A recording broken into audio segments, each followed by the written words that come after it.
क्या कभी ऐसा हुआ है कि आपने अपने बैंक अकाउंट में से सिर्फ विड्रॉल किया है और पैसे दोबारा से डिपॉजिट नहीं करे? या फिर आप किसी को भी बिना देखे सिर्फ चेक काट के देते जा रहे हैं और ये भी नहीं चेक करें कि आपके अकाउंट में बैलेंस कितना है? आई थिंक वेरी रेयर भी कहना गलत होगा, impossible.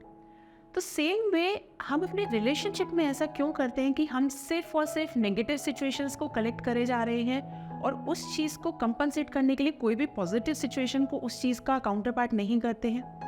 Guys, this concept is known as relationship banking.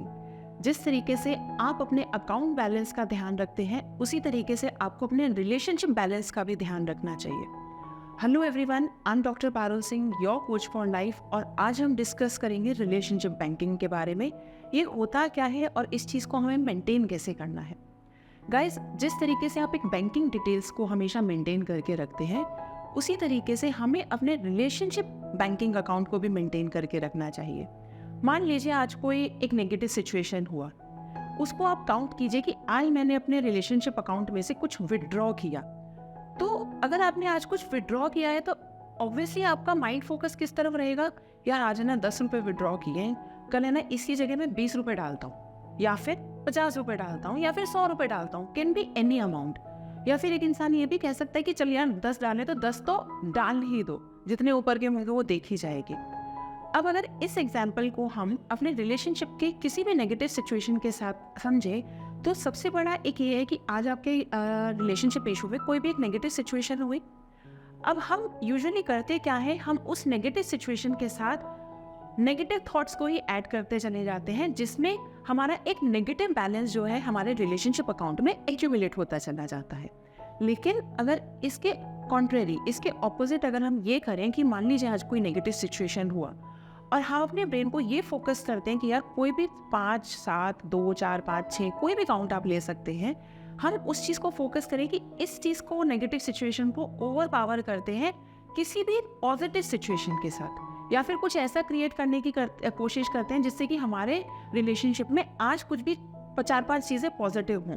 तो उससे क्या होगा, आपका जो बैलेंस शीट है रिलेशनशिप का, पॉजिटिव इज टू नेगेटिव, वो पॉजिटिव के साथ साइड ज़्यादा हैवी रहेगा इन रिस्पेक्टिव ऑफ नेगेटिव के। तो जब इस तरीके से आप अपनी रिलेशनशिप की बैंकिंग को, रिलेशनशिप की बैलेंस शीट को बैलेंस आउट करते हैं, तो यूजुअली हम अकाउंट्स से क्या करते हैं, हमारी लाइबिलिटीज़ और एसेट्स को हम कैलकुलेट करते हैं। So liabilities are our negative situations and assets are जो हम उन नेगेटिव सिचुएशंस को काउंटर पार्ट करने के लिए पॉजिटिव सिचुएशंस क्रिएट करते हैं। So guys, this is the concept of relationship banking. और इस चीज़ को हम बहुत ईजी तरीका है। आज मान लीजिए आज सुबह आपके एक मैरिड कपल में लड़ाई हो गई, husband wife, obviously husband wife में लड़ाई हुई, तो उसमें हम करेंगे क्या कि एक टॉपिक पे लड़ाई हुई, हम पूरे दिन में ये कोशिश करेंगे कि हम 5 ऐसी या 7 ऐसी कोई भी सिचुएशंस क्रिएट करने की कोशिश करें जहाँ से कि उस लड़ाई को एक स्टॉपेज मिले। Can be anything. उसमें ये हो सकता है कि you can send a text message, you can send a sorry message, you can send a flower, you can gift a chocolate, can be anything. हम ये नहीं कह रहे आप हज़ारों लाखों रुपए खर्च करो, but you can spend a little gesture of love on it to make it neutral. That this is very simple solution and this is a very important topic also, क्योंकि हम हर बैंकिंग का ध्यान रखते हैं, लेकिन जब एक रिलेशनशिप बैंकिंग का ध्यान आता है, कंसेप्ट आता है, तो वहाँ पे हम सिर्फ और सिर्फ नेगेटिव इमोशंस कलेक्ट करते चले जाते हैं और पॉजिटिव बैंकिंग को भूल जाते हैं।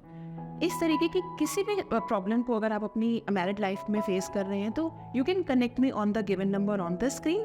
और ऐसे किसी भी टॉपिक में जहाँ पे रिलेशनशिप एक मेन कंसर्न है, जहाँ पे मैरिड रिलेशनशिप एक मेन कंसर्न है, you can subscribe me on my YouTube channel, because I keep on updating on relationship issues also. Thank you.